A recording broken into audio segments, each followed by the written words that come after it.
Ladies and gentlemen, welcome to Talk Spicy.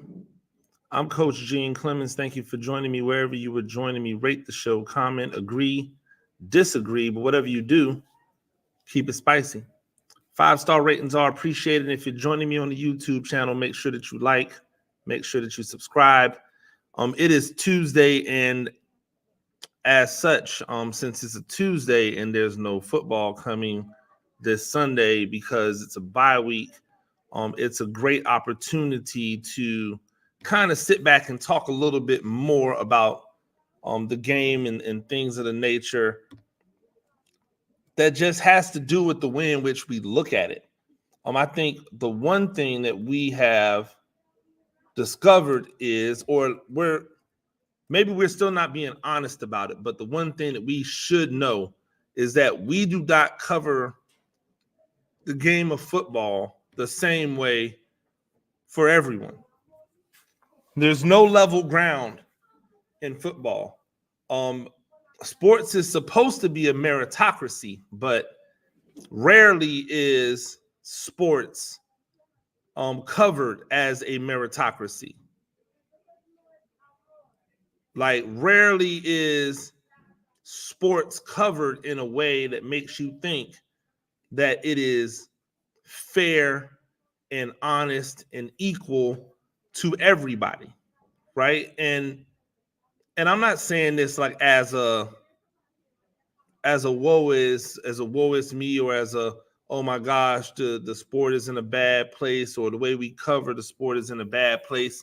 I'm saying it simply as, when we look at things, our own personal bias comes into position based off of how we feel about players. So if player A is a player that I think is really good, anytime player A does something good, I'm going to mention it. Anytime someone says something negative about player A, I'm going to defend them with reasoning. But if I know that player A didn't do well, then I don't say anything. And therefore, someone could surmise by me not talking about player A that I'm doing that so that I spare them, right? So we do it all the time. We saw the young lady who said that Lamar Jackson isn't quarterbacky. We saw that she went quiet for over a month. Didn't say a word. It's laid low, right? And then the moment that Lamar Jackson has that game, which again, I know a lot of y'all want to act like it was a horrible game. It really wasn't. Go watch the film. The moment that he has a game that's less than an MVP caliber performance, she pops up. Now, I think that's corny. I think that's lame, right? Like, why do you wait until the low moment to hit the person, right? Why do you wait until the low moment to hit the person? Why not actually go in the game where he has a really good game, find the elements of that actually made your point, and point it out then? You know why? Because it's harder to stand in your square when someone's doing better, right? But the one thing that I think that I have tried to do, and that the guys who I know in this business have tried to do, is we've tried to level criticism where it's necessary. So when you and level it fairly. If my stance is that a player is good, not great, when you tell me that they're great, I'm going to still be like, no, I still only see good. I still only see okay. I still only see decent. I'm not going to go, oh, okay, yeah. No. If that player is not great, then that player is not great. There's tiers to this thing. There's levels to this thing. And I want to start an experiment. Everybody out here that's listening, Everybody that's up this morning, either heading to work or at work or working out or just scrolling through social media, and you know that I'm on every social media platform live right now, and you've stopped and you've listened. I want you to do this. I want you to eliminate where people were drafted or how much they make as a part of your criticism. Just take it away. Like, take away that this person was a first-round draft pick when you're doing your evaluations on whether you think they're good or whether you think they're bad or how you think they're playing. Take away how much money this person makes when you're talking about whether they're good or whether they're bad or how much. Like, take it away.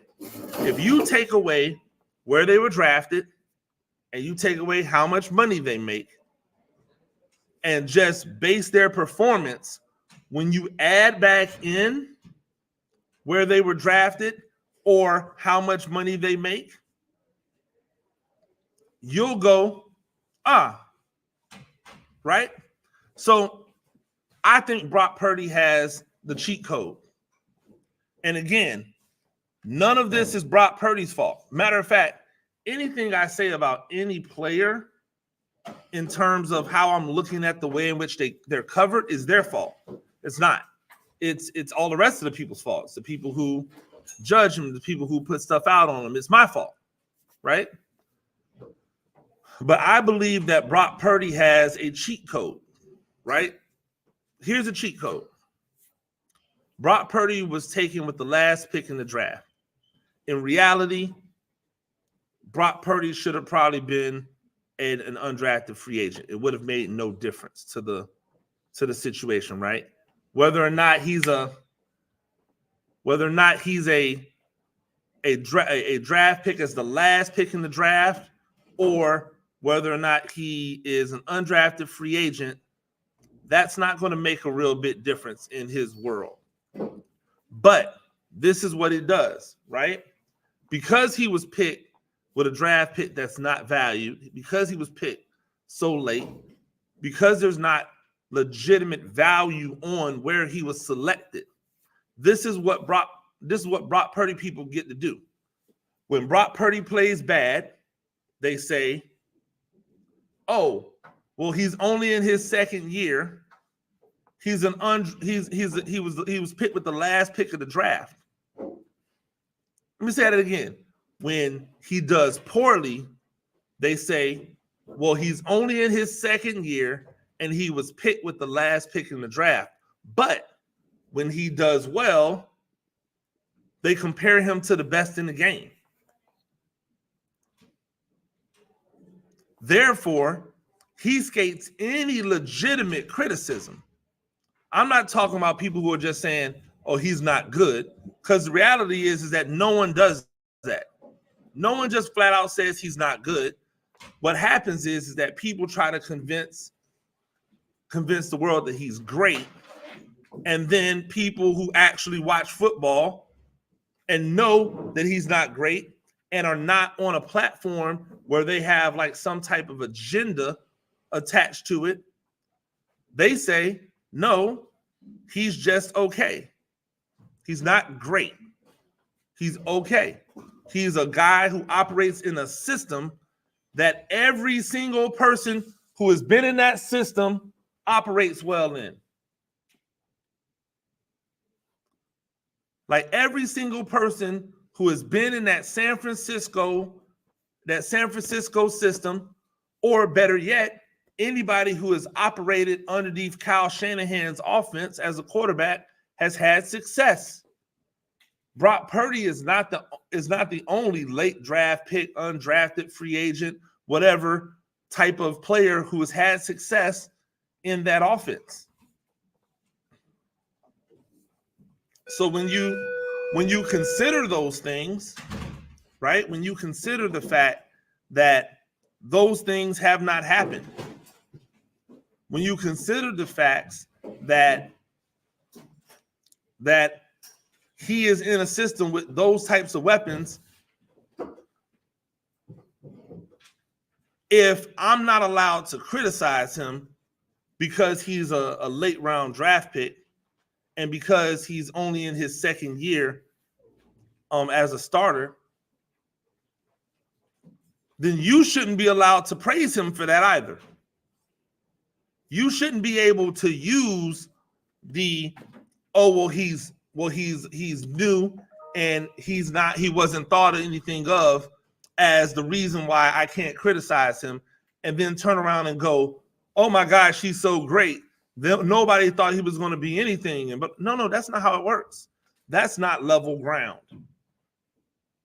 And what we should be doing is evaluating on level ground.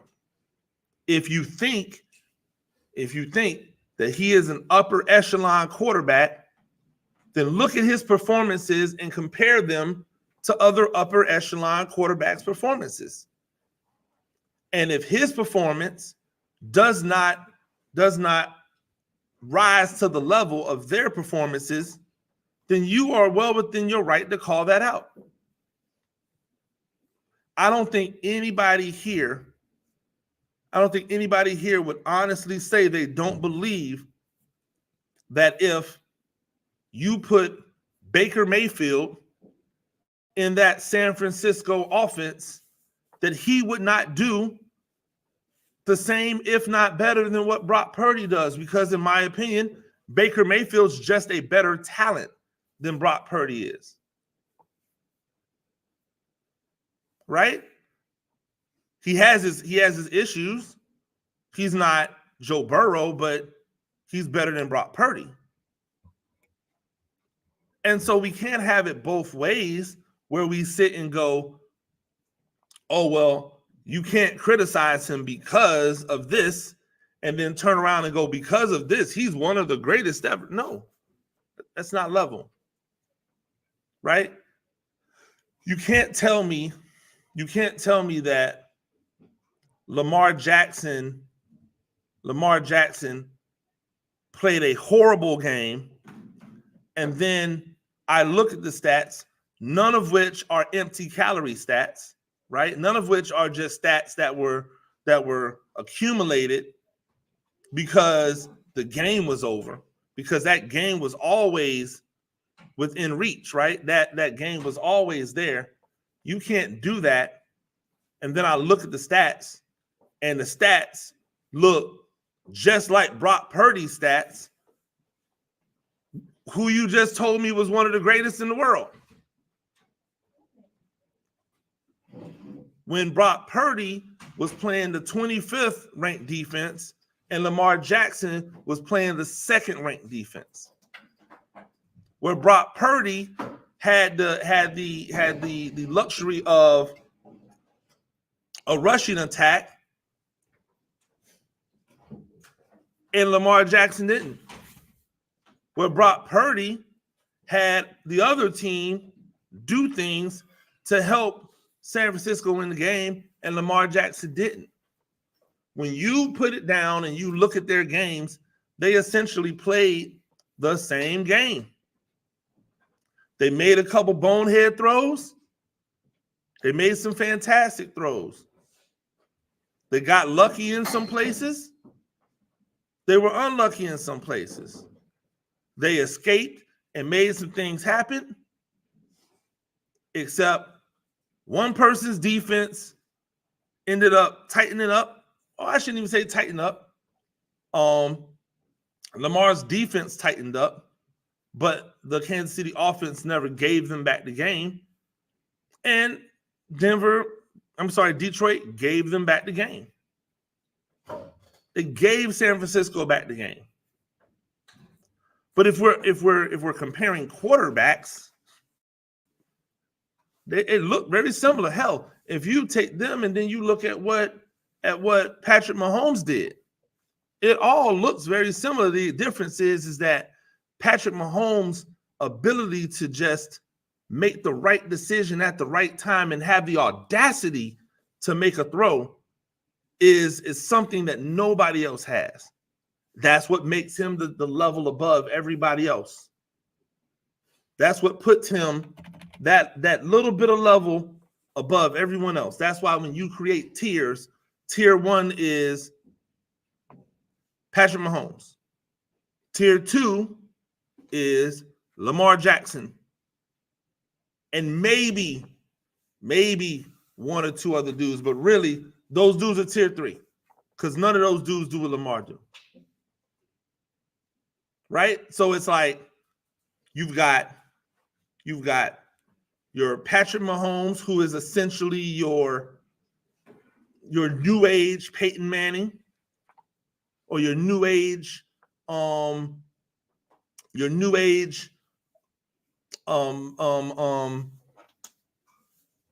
Brady, and then you've got everybody that's shooting at him. Everyone else is just shooting at Patrick Mahomes, right? It doesn't matter where these quarterbacks were taken in the draft. It doesn't matter how much money these quarterbacks. You know what I hate is every time somebody does poorly at quarterback, they bring up how much money they make. This year, covering the Giants, Daniel Jones didn't have a full season, but he didn't play that well either, right? And all you could hear was, $40 million, $40 million. Yo, that is over with. Did he play well or did he not play well? Here's what I'll tell you. Based off of the way they played in the game this year, there's no way if you were a Giants fan, you shouldn't want Tyrod Taylor to be your quarterback next year. If you're a Giants fan and you watch Tyrod Taylor with so many people out, remember when he took over, every single starter on the offensive line was out, and some of the backups were out. He had a dude come off the street to start at left guard. The left tackle, who was the backup, got hurt, and he had to move the left tackle. That's what Tyrod Taylor had as a starter when he began starting. Like, if you look at that team and you look at the difference when Tyrod Taylor was allowed to cook, as opposed to when Daniel Jones was out there, just based off last year, it shouldn't matter about money or how much their contract is or how old they are. If you're not going to take a quarterback in the draft, which I don't necessarily think they should, then you should turn it over to Tyrod. But that won't happen, and you guys know why. Because we let the money and we let the draft position and all that other stuff come into play, and it shouldn't. You know what else shouldn't come into play? Right? I look at how we assess everything, right? How we assess everything in this thing. And the way that they look at Cam Newton in this space, like in this new media space, is one that's interesting, right? Cam Newton was a guy who a lot of the pundits had negative things to say about from the beginning, right? Partially his fault, because at Florida, he did get a hold of the stolen merchandise. You know, he wasn't willing to snitch anybody out, so he took the rap. He fell for it. He had to rebuild himself, and then there was the whole, somebody paid for him to come to Auburn, which now sounds laughable, right? Like, think about how things age. Now, people are openly paying for players to come to school. But back then, there was a stigma that somebody possibly paid for Cam Newton to go to Auburn. Imagine how much money Cam Newton would be worth to a college football team now. You think you had to pay him back then? You think you had to pay his pops back then? Imagine how much money you would have to pay directly to him now in order for him to come to Auburn. He goes to Auburn, lights it up one year, one of the greatest seasons ever by a quarterback. And in the draft, people in the space tried to compare him to guys like Blaine Gabbert and Jake Locker. Completely disrespectful, like, comparisons. Guys who did not have nearly the seasons that he had, who did not possess the physical tools that he possessed, that did not have the charisma, the look that he had at that time. He got into the league, and the Panthers never put a bevy of weapons around him. They had him at a discount. Remember, he was the first year where the quarterback did not become the highest paid player in the NFL. Every year before that, the number one pick at quarterback became the highest paid player in the NFL because there was no rookie salary cap. There was no rookie wage scale. So we went from, I think it was Sam Bradford getting $70 million as a rookie to Cam Newton getting 35. Imagine how that felt to Cam. You went directly in his pocket. Then when it was time for him to come up on the contract renegotiation, right? They lowballed him in the contract renegotiation. His $100 million didn't compare to the 120s and 115s and 135s that were out there. At every single turn, he kept on showing up as the most indestructible weapon in the history of football, and people kept looking for reasons to discount him. They blamed him for stuff that had nothing to do with him, inept coaching, lack of weapons. He took a team where a fat, slow, big wide receiver was his number one guy, and Greg Olsen, and some running backs. And he took them to a Super Bowl. They lost the Super Bowl. He didn't take it well. And why should he? And the media crushed him for it. They called him all kinds of names. They talked like a dog about him, as if he should not be upset, as if he should not be hurt because he just lost the biggest game of his life. You should handle it better. He's be more mature. Then they ridiculed and criticized the way he dressed. They criticized how he put together sentences. They criticized the way he typed out messages on social media. At every single turn, they criticized him. All the way until he was no longer in the league. They criticized him. Every single chance they got, they criticized Cam Newton. And now Cam Newton gets into the criticism journalist position, and they tell him that he's not qualified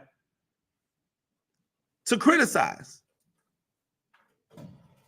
Excuse me, you just criticized this man his entire life, from the time he was 18 years old until 30s.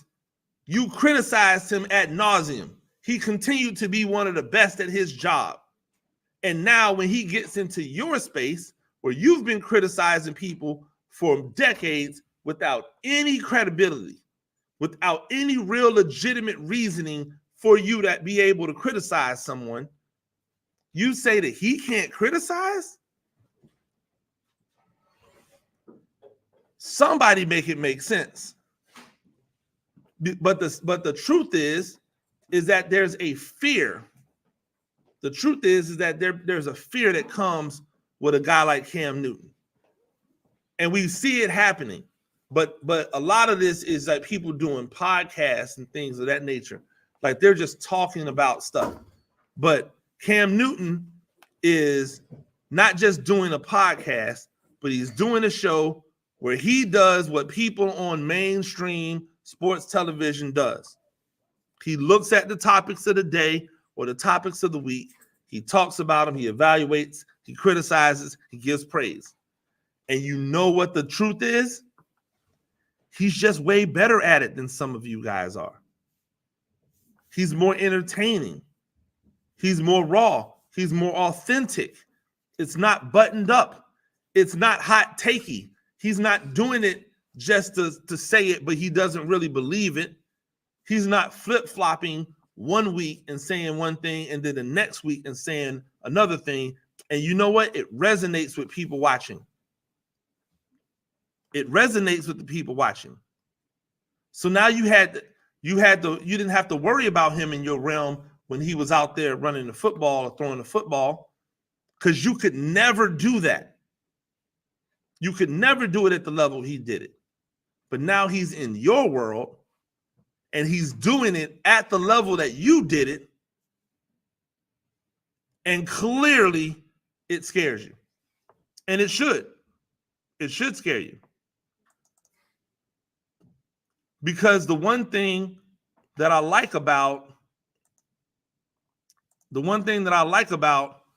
our space right now is that people who don't come from those same backgrounds, who have not been afforded those same opportunities, are getting the chance to show that they are on level ground with the people who have had the doors open for them and the red carpet rolled out. And as we see that, we realize, oh, like, these other people are really good at this. These other people have a voice that others want to hear, that people want to see. That's scary to an establishment. That's scary to the people who have just been given that opportunity. You want to know why the Manning cast is so popular? It's not because it's two people watching the game from an expert's opinion, even though those two have expertise that almost none of us have, right? It's because when you watch them watch the game, you're getting their raw, natural reactions. You're not getting some cliched, buttoned up, like, this is what you're supposed to say. This is not what you're supposed to say. How dare you people out there try to tell us that Greg Olsen is really good, and then in the same breath try to tell us that Cam Newton has to get, like, isn't good. Like, what? Greg Olsen is doing an admirable job in the booth, but like, he's not revolutionizing anything. This is the same thing you did with Tony Romo. You made Tony Romo into $100 million color commentator when he was just a regular dude. Now you're trying to do it to Greg Olsen. But when Louis Riddick was on there, Louis Riddick was fantastic. And nobody said a word. There was no every week people coming out going, hey, man, I ain't going to hold y'all. Louis Riddick is really, really good at this. I didn't know that we were doing that. And if I did know that that's what we had to do, then I would have been boosting Louis Riddick. Louis Riddick, I want to apologize. I would like to apologize. When you were on, I thought you were fantastic in the booth. I thought you were great. I thought your voice was a refreshing voice in the booth because you were not out there getting at angles. You literally were just giving us the football, and I appreciated that about you. And now I listen to Tony Romo and I listen to Greg Olsen, and it sounds like the same person to me.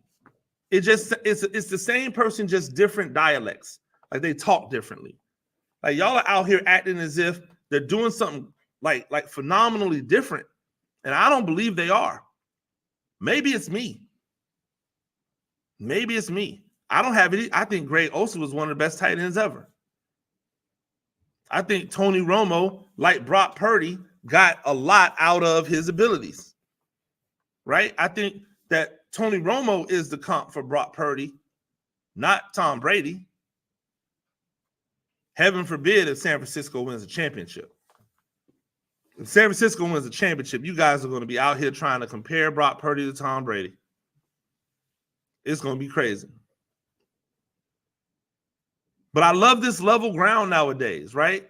Like Cam Newton in his space with his platform and his reach and his ability to relate to not only people my age, people in their mid-40s, but to also be able to resonate with people who are teenagers.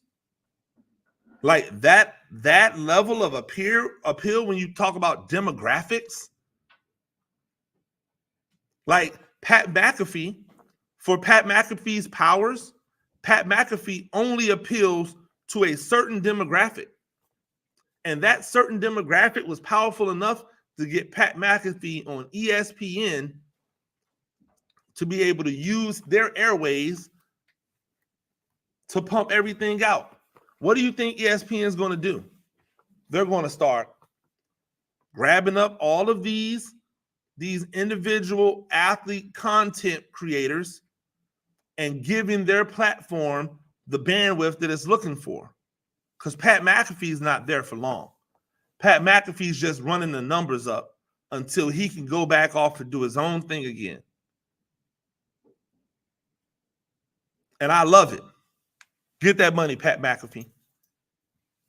But y'all be ready, because Cam Newton's coming. Ladies and gentlemen, that's Talk Spicy.